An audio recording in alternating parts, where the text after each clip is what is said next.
If you're Washington, what do you have to do to win a national title?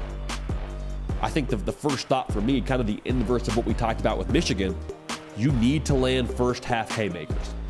Need to land those first half haymakers because Washington is here in this game in Houston because they have been better at playing their game than anyone else throughout the course of this season.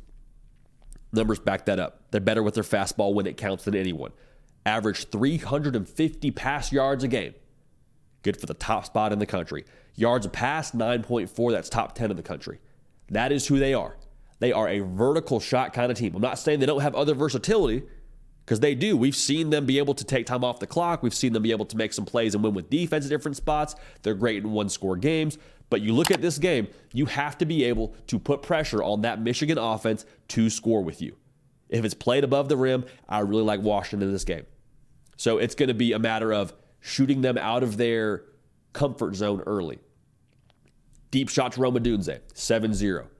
Maybe it's a drive where Michigan picks up a first down. Maybe they pick up 2 first downs. Heck, maybe they get a field goal on that first drive. Come right back, answer, touchdown, 14-3. At that point in time, you have the leverage. You've connected on your haymakers. Michigan is one of the elite teams in the country, obviously, by nature of them being in this game. But they are not built to chase you with an 11-point lead. As good as they are, that's not their style of game. That's not the style of offense that they run. So once you have that leverage, you connect on those haymakers. Same thing is true with this analogy. If you land a couple of shots early in a boxing match, what happens to your opponent? A little bit woozy. That jaw gets a little bit weak. Those hands start to drop a little bit, and then you can start throwing more haymakers. So this whole thing is the snowball effect for me when it comes to assessing Washington and how they match up with Michigan. Really, really like their chances to push the ball deep. And going back to what we said about Michigan, man, it's going to come down to Wallace and Will Johnson, how they defend on the outside against those freak show Monstar wide receivers. Other thing that's going to make Washington the national champion at the end of Monday night, winning the time of possession. Now, you hear me say that, you say, hey, you get those notes confused a little bit? I mean, were you trying to talk about Michigan winning time of possession and that's how they would win the national title? It probably could be true for Michigan, but I think for Washington, look at the last 2 games that they have won. Oregon in the Pac-12 title game, Texas in the Sugar Bowl.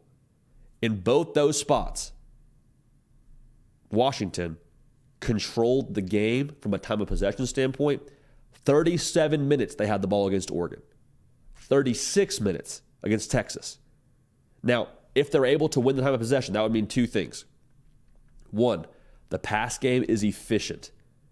And by efficient, I'm not talking about the deep shots downfield. I mean, it probably is packaged in there as well, but you're probably good in their intermediate game. You're probably hitting Westover. You're probably hitting McMillan. You're probably hitting Polk across the middle. Probably got Rome Odunze cooking a little bit too in the 3rd and 5 range. The ball's not touching the ground a whole lot by nature of the time continuing to tick within this game. Other part of this, that would mean that there is very little, if any, margin for error for Michigan. I'm not saying they can't do it, but I'm saying if you watched the Rose Bowl, there were quite a few mistakes that Michigan was able to get away with. And they were pretty fortunate to get away with, in my opinion, in that spot.